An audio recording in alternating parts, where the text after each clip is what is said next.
பக்கத்தில் வந்து வீடியோ.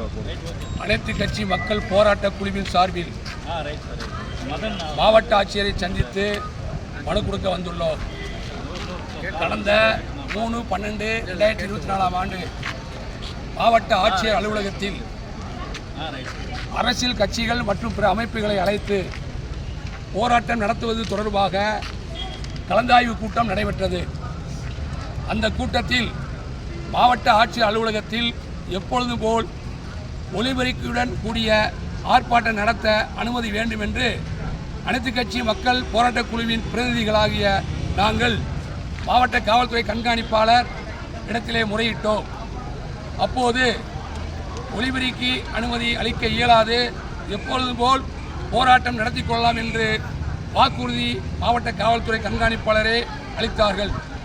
ஆனால் மாவட்ட ஆட்சியர் வெளியிடப்பட்டுள்ள சுற்றறிக்கையில் மாவட்ட ஆட்சியர் அலுவலகத்தில் போராட்டம் நடத்தக்கூடிய இடம் என்பது தேர்வு செய்யப்படாமல் சூளக்கரை என்று உள்ளது.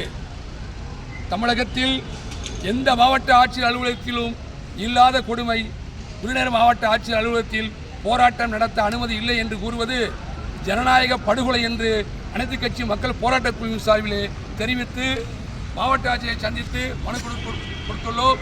அடுத்தபடியாக மாவட்ட காவல்துறை கண்காணிப்பாளரை சந்தித்து மனு கொடுக்க இருக்கின்றோம். இந்த கோரிக்கை நிறைவேறாத பட்சத்தில் வருகிற 24ஆம் தேதி மாவட்ட ஆட்சியர் அலுவலகம் முன்பு பொதுமக்களோடு இணைந்து தடையை மீறி ஆர்ப்பாட்டம் நடத்துவது என அனைத்து கட்சி மக்கள் போராட்டக் குழுவின் சார்பிலே தெரிவித்துள்ளோம். மாவட்ட காவல்துறை கண்காணிப்பாளரும் மாவட்ட ஆட்சியர்களும் கூடிய விரைவில் இதற்கான நடவடிக்கை மேற்கொண்டு போராட அனுமதி வழங்க வேண்டும் என்று அன்போடு வேண்டுகிறோம்.